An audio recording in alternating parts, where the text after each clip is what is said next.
ছাত্ৰ আৰু ছাত্ৰীসকল আমি ইতিমধ্যে অখণ্ড সংখ্যাৰ লগত জড়িত বহুতো প্ৰশ্ন কৰিলোঁ এতিয়া আমি এই উদাহৰণটো চাম এই উদাহৰণটোত কি কৈছে আমাক এটা ধৰ্ম দিয়া আছে সেই ধৰ্মটো সত্যাপন কৰিবলৈ কৈছে অকল এটা ধৰ্ম নহয় আৰু কেইটামান ধৰ্ম আছে সেই ধৰ্মকেইটা আমি প্ৰমাণ কৰিব লাগিব কিন্তু প্ৰথমতে চাম এই ধৰ্মটো কিন্তু এই ধৰ্মটো চোৱাৰ আগতে আমাক প্ৰশ্নটোত কি দি থৈছে সেইটো চাওঁ a = দিয়া আছে -12 b = দিয়া আছে 15 আৰু c = দিয়া আছে -10 এই গোটেই কেইটা হৈছে অখণ্ড সংখ্যা এতিয়া এই অখণ্ড সংখ্যা কেইটাৰ সহায়ত আমি এই ধৰ্মটো প্ৰমাণ কৰিব লাগিব কিন্তু যদি চাওঁ ধৰ্মটো দেখা পাম যে c2 নাই গতিকে আমি ইয়াত c2 ল'ব নালাগে আমি ল'ব লাগিব a আৰু b এতিয়া প্ৰমাণ কৰিবলৈ চেষ্টা কৰোঁ 1 কি দিয়া আছে আমাক a * b = b * a এইটো কোনটো ধৰ্ম তোমালোকে নিশ্চয় জানা সেই ধৰ্মটো কি আছিলে সেই ধৰ্মটো কি হয় ক্ৰম বিনিময় বিধি কাৰণ ইয়াত a টো আগত আছে b টো পাছত আছে ইয়াত b টো আগত আছে a টো পাছত আছে গতিকে আমি ক্ৰমটো বিনিময় কৰিছো ন ক্ৰমটো সলনি কৰিছো হেতু কাৰণে এইটো হৈছে ক্ৰম বিনিময় বিধি মানে এই সংখ্যা কেইটাৰ সহায়ত আমি ক্ৰম বিনিময় বিধিটো প্ৰমাণ কৰিব লাগে যেটো আমি আগতে কৰিছিলো বেলেগ সংখ্যা লৈ পেলাই কিন্তু আমি স্পেসিফিক্যালি এতিয়া -12 আৰু কি ল'ব লাগিব 15 ল'ব লাগিব আমাক a দিয়া আছে কিমান -12 আৰু b কিমান দিয়া আছে 15 এই কেইটা লৈ পেলাই আমি প্ৰমাণ কৰিবলৈ চেষ্টা কৰিম এতিয়া প্ৰমাণ যেটো কৰিব লাগিব ইয়াত চোৱা ভালকৈ ইয়াত এটা ইকুৱেল সাইন আছে সমান চিন আছে সমান চিনটোৰ বাওঁ হাতে এটা ৰাখি আছে আৰু সোঁ হাতে আছে হয়নে a * b আছে এফালে b * a আছে গতিকে বাওঁ হাতৰ কাৰণে আমি কি লিখিম লেফট হ্যান্ড সাইড বুলি লিখিম আৰু লেফট হ্যান্ড সাইডত আমাৰ কি আছে a * b আছে a পূৰণ b ঠিক সেইদৰে ৰাইট হ্যান্ড সাইডত সোঁ হাতত কি আছে সোঁ হাতত আছে b * a right hand side equal to কি লিখিম b * a এতিয়া চোৱা a * b b ৰ ঠাইত আমি a ৰ ঠাইত কি লিখিব লাগিব -12 আৰু b ৰ ঠাইত কি লিখিম 15 লিখিম এতিয়া ইয়াতে আমি এখিনি কৰিলো তাৰ পাছত এটো কৰিবলৈ চেষ্টা কৰিম ইয়াত চোৱা দুটা অখণ্ড সংখ্যা পূৰণ হৈ আছে এটা ঋণাত্মক এটা ধনাত্মক মানে বেলেগ বেলেগ চিনযুক্ত অখণ্ড সংখ্যাৰ পূৰণফল গতিকে উলিয়াব যদি লাগে তেতিয়াহলে আমি কি কৰিব লাগিব প্ৰথমতে সেই সংখ্যা কেইটাৰ পৰম মানৰ পূৰণফল উলিয়াব লাগিব সংখ্যা কেইটাৰ পৰম মানৰ পূৰণফল আৰু সেই পূৰণফলটোৰ আগত কি দিম ঋণাত্মক চিহ্ন দিম এতিয়া চোৱা -12 ৰ পৰম মান কি হ'ব 12 15 ৰ পৰম মান 15 ৰ পৰম মান হৈছে 15 আগত মাইনাস চিহ্নটো আছে 12 আৰু 15 12 আৰু 15 যদি পূৰণ কৰা কি পাবা 12 আৰু 15 যদি আমি পূৰণ কৰো তেতিয়া আমি পাওঁ 180 কৰি চাওঁ 2 15 কি হয় 2 15 হয় 30 আৰু 1 15 গুণ 15 গতিকে কিমান পালো 180 180 ইয়াত 180 হ'ব সাংখ্যিক মানটো কিন্তু চিহ্নটো কি আছে ঋণাত্মক গতিকে a * b = কি ওলালে -180 ঠিক সেইদৰে আমি এটো কৰি চাওঁ সমান ওলাই নাই চাব লাগিব b * a কৰিব লাগিব b মানে কি দিয়া আছে 15 a মানে কি দিয়া আছে -12 15 * -12 হল এটা ধনাত্মক এটা ঋণাত্মক ধনাত্মক আৰু ঋণাত্মক অখণ্ড সংখ্যা যেতিয়া আমি পূৰণ কৰো তেতিয়া আমি প্ৰথমতে কি কৰিম যিকেইটা সংখ্যাৰ পূৰণ কৰিছো সেই সংখ্যা কেইটাৰ পৰম মানৰ পূৰণফল উলিয়াম হেতু হৈছে এটো আৰু সেই পূৰণফলটোৰ আগত চিহ্নটো কি দিব লাগিব বিয়োগ দিব লাগিব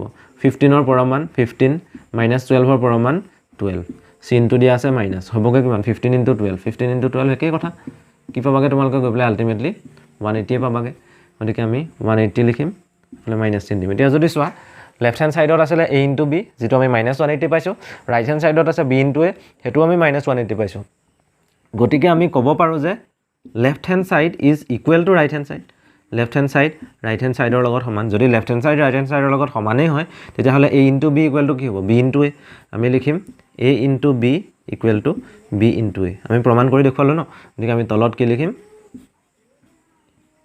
সত্যাপন কৰা হল 2 নম্বৰত আমি কি কৰিব লাগিব সেই একেকেইটা অখণ্ড সংখ্যা লৈ পেলাই কিন্তু এতিয়া c ল'ব লাগিব কাৰণ ইয়াত c আছে সেই একেকেইটা অখণ্ড সংখ্যা লৈ পেলাই আমি কি কৰিম এই যেটো ধৰ্ম দিয়া আছে এই ধৰ্মটো সত্যাপন কৰিম আৰু এই ধৰ্মটো যদি চাওঁ এই ধৰ্মটো কোনটো ধৰ্ম হ'ব এই ধৰ্মটো হৈছে সন্মিলন ধৰ্ম বা সন্মিলন বিধি কাৰণ আমি দুটাৰ সন্মিলন আগতে কৰিছো তাৰ পাছত তাৰ পৰা যেটো ফল পাইছো সেই ফলটোৰ লগত আকৌ এটো পূৰণ কৰিছো ইয়াত আকৌ উল্টাটো কৰিছো a বেলেগকে ৰাখিছো b আৰু c পূৰণ কৰিছো সেই পূৰণ ফলটোৰ লগত আমি এটো পূৰণ কৰিম আমি এটা বেলেগে কৰি চাম আমাক কি দি থোৱা আছে আমি হেকেটা লিখি লওঁ আগতে আমাক দি থোৱা আছে কি আমাক দিয়া আছে a = -12 b = দিয়া আছে 15 আৰু c = কি দিয়া আছে -10 ঠিক আছে হেকেটা লৈ আমি প্ৰমাণ কৰিম লেফট হ্যান্ড সাইড আছে ৰাইট হ্যান্ড সাইড আছে লেফট হ্যান্ড সাইড লিখি ললো বাওঁ হাতটো কি হয় a * b * c কিন্তু আমি a আৰু b ৰ পূৰণফল আগতে উলিয়াম a আৰু b কি আছে -12 * 15 কিন্তু ইহঁতৰ পূৰণফল যেহেতু আগতে উলিয়াব লাগিব হেতু কাৰণে ইহঁতক আমি কি দিম বান্ধনীৰ ভিতৰত লিখিম * c c ৰ ঠাইত কি আছে -10 c ৰ ঠাইত আছে -10 তাৰ পাছতে ৰাইট হ্যান্ড সাইডটো তোমালোকে লিখি ল'ব পাৰিবা ৰাইট হ্যান্ড সাইডটো কি হয় ৰাইট হ্যান্ড সাইডত আছে a into b into c কিন্তু ইয়াত আমি কি কৰিম b আৰু c ৰ পূৰণফলৰ লগতহে আমি এটো পূৰণ কৰিম গতিকে a মানে কি দিয়া আছে আমাক -12 দিয়া আছে b মানে কি দিয়া আছে 15 c মানে কি দিয়া আছে -10 b আৰু c আমি আগতে পূৰণ উলিয়াব লাগিব পূৰণফল উলিয়াব লাগিব হেতু কাৰণে ব্ৰেকেটৰ ভিতৰত দিছো ইয়াত দিয়া আছে -12 * 15 আছে -12 * 15 এটা ঋণাত্মক আৰু আনটো হৈছে ধনাত্মক গতিকে চিনটো কি আহিব ধনাত্মক আহিব আৰু -12 আৰু 15 যদি কৰা তোমালোকে আগৰ প্ৰশ্নটো পাইছিলা 180 বুলি হয় ইনটু কি থাকিব -10 যেটো আছিল তাৰ পাছতে ইয়াত চোৱা ইয়াত কি হ'ব -12 টো তেনেকৈ আছে ইনটু 15 * -10 এটা ধনাত্মক এটা ঋণাত্মক গতিকে ঋণাত্মক চিহ্নটো আহিবই আৰু 15 * -10 15 লগত -10 কি কৰিছা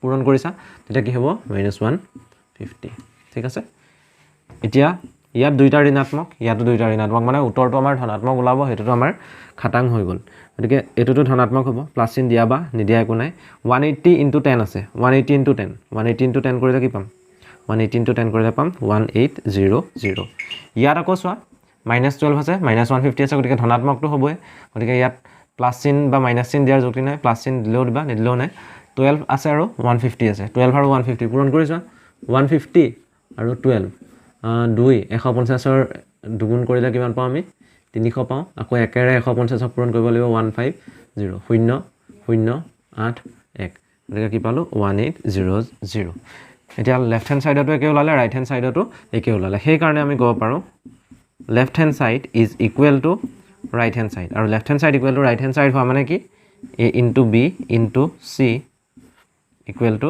a into b into c কি লিখিব লাগিব সত্যাপন কৰা হল 3 নম্বৰ যেটো ধৰ্ম দিয়া আছে এটো সত্যাপন কৰিব লাগিব কিন্তু এটো সত্যাপন কৰাটো মই গুটেটো কৰি নিদিও তোমালোকক কেনেকৈ কৰে বুজাই দিছো ইয়াত ইকুৱেল সাইন এটা আছে লেফট হ্যান্ড সাইড আছে ৰাইট হ্যান্ড সাইড আছে গতিকে তোমালোকে কি কৰিবা প্ৰথমতে লেফট হ্যান্ড সাইডটো উলিয়াবা left hand side equal to কি হ'ব a into b plus c bracket দিয়া আছে b plus c মানে b plus c এই যোগফলটো আগত উলিয়াব লাগিব সেই যোগফলৰ লগতহে আমি a টো পূৰণ কৰিম সংখ্যাকেইটা বহাই দিবা ইয়াত কিবা এটা ভ্যালু পাবা আকৌ এটোৰ কাৰণে কি কৰিব লাগিব আমি ৰাইট হ্যান্ড সাইড লিখিব লাগিব সোঁহাত ৰাইট হ্যান্ড সাইডত কি আহিব a into b plus a into c মানে a b ৰ লগত পূৰণ কৰিম বেলেকৈ আকৌ a c ৰ লগত পূৰণ কৰিম তাৰপিছত সেই যিকেইটা পূৰণফল পালো সেইকেইটা আমি যোগ কৰি দিম কৰি পেলাই ইয়াতো একেটা উত্তৰ পাবা সেই উত্তৰকেইটা পোৱাৰ পাছত কি লিখিব পাৰিবা left hand side equal to right hand side অৰ্থাৎ a into b plus c equal to a into b plus a into c এখিনি কৰিলে তোমালোকৰ হৈ যাব তোমালোকে এই প্ৰশ্নটো চাবা ভালকৈ এখন কুইজ প্ৰতিযোগিতাৰ কথা কোৱা হৈছে সেই কুইজ প্ৰতিযোগিতাখনত এটা দলে 12টা প্ৰশ্নৰ উত্তৰ শুদ্ধকৈ দিলে আৰু 8টা প্ৰশ্নৰ উত্তৰ ভুলকৈ দিলে বুলি কৈছে টোটাল কেইটা প্ৰশ্ন আছিল 20টা প্ৰশ্ন আছিল সেই 20টা প্ৰশ্নৰ 12টা উত্তৰ শুদ্ধ আৰু 8টা ভুল শুদ্ধ উত্তৰৰ বাবে কিমান পায় বুলি কৈছে 10 নম্বৰ পায় বুলি কৈছে গতিকে আমি প্ৰথমতে লিখিব লাগিব প্ৰতিটো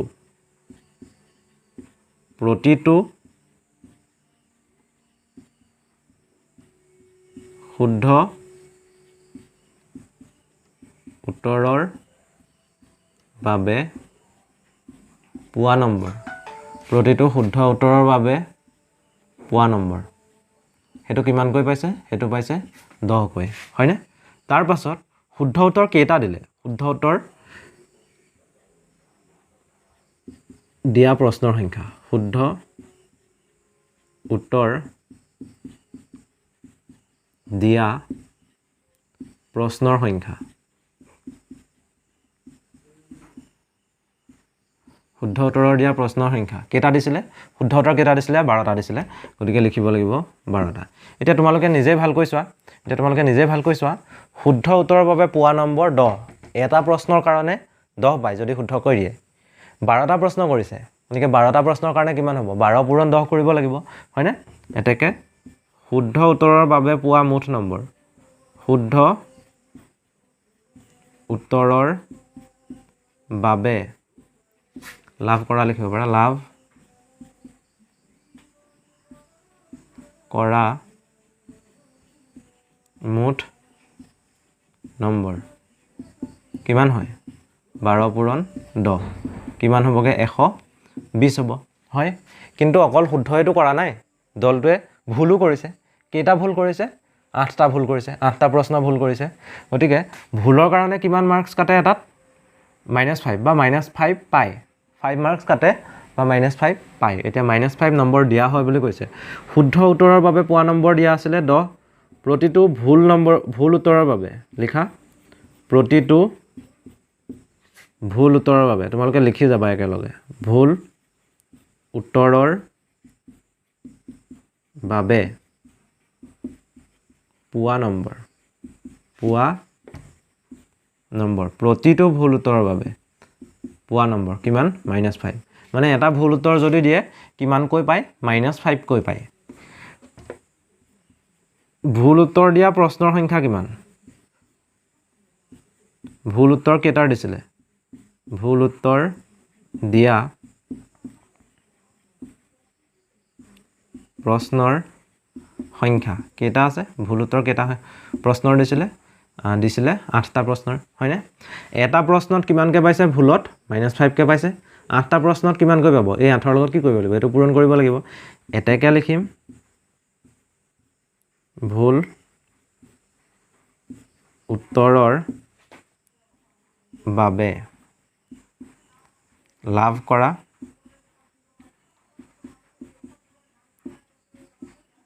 মুঠ নম্বৰ।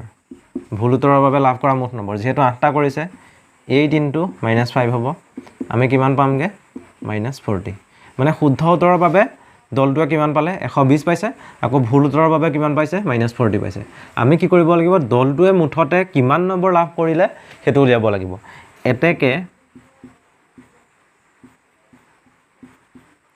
দলটোৱে লাভ কৰা মুঠ নম্বৰ। দুই ধৰণে লাভ কৰিছে ন? শুদ্ধ উত্তৰ দি পেলাই লাভ কৰিছে কিমান? 120 লিখিব লাগিব। আকৌ ভুল উত্তৰ দি পেলাই কিমান নম্বৰ লাভ কৰিছে? -40 লাভ কৰিছে। গতিকে সেই নম্বৰকেইটা আমি কি কৰিম? যোগ কৰিম। 120 আৰু -40 এটা ধনাত্মক, আনটো ঋণাত্মক। আৰু যোনটো ডাঙৰ পৰমাণ বিশিষ্ট সংখ্যা, সেই সংখ্যাটোৰ আগত কি আছে? ধনাত্মক চিহ্ন আছে। গতিকে উত্তৰটো ধনাত্মক আহিব, কিন্তু এইটোৰ পৰা এইটো বিয়োগ হ'ব। 120ৰ পৰা 40 বিয়োগ হ'ব।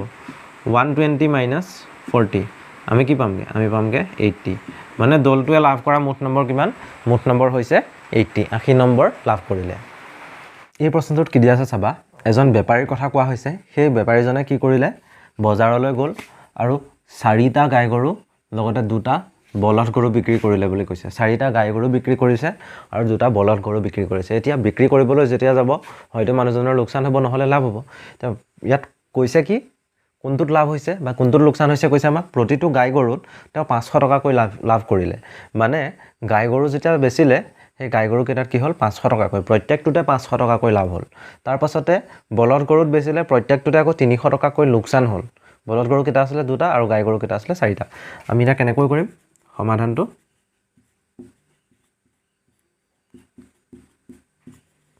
চাবা ভালদৰে। 4টা গাই গৰু, এটা গাই গৰুত তেওঁৰ কিমানকৈ লাভ হৈছে? 500 টকাকৈ। এটা গাই গৰুত লাভ হ'ল, এটা গাই গৰুত লাভ হ'ল কিমান টকা?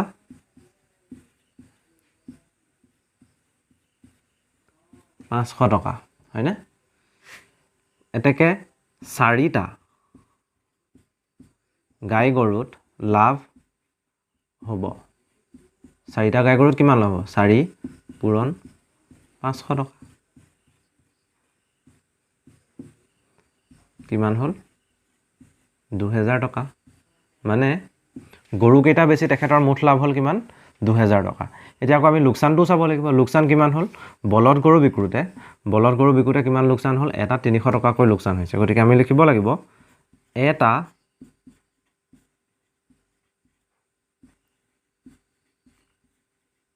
বলধ গৰুত 300 টকাকৈ লোকচান হ'ল বুলি লিখিছোঁ। এটা বলধ গৰুত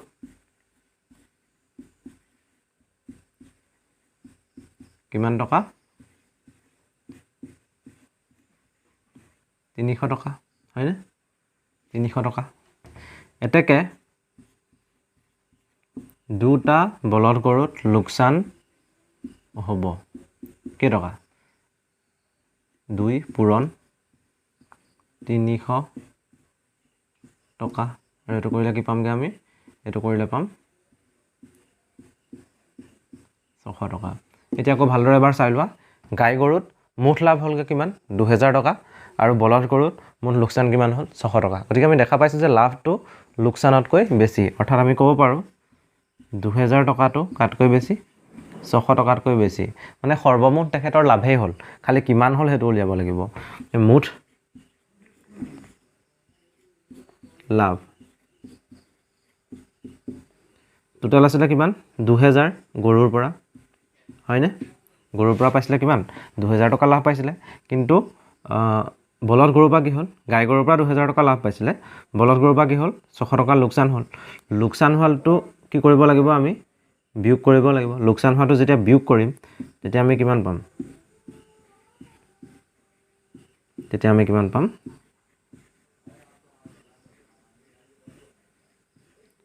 1400 টকা বুজি পালা গতিকে যিজন বেপাৰী আছিল তেখেতৰ মুঠ লাভ হল কিমান 1400 টকা কিন্তু তেখেতৰ যদি গাই গৰুৰ ফালৰ পৰা চাবলৈ যাওঁ তেখেতৰ লাভ হৈছিল 2000 টকা আৰু বলদ গৰুৰ পৰা যদি চাবলৈ যাওঁ তেখেতৰ লোকচান হৈছিল মুঠ কিমান 600 টকা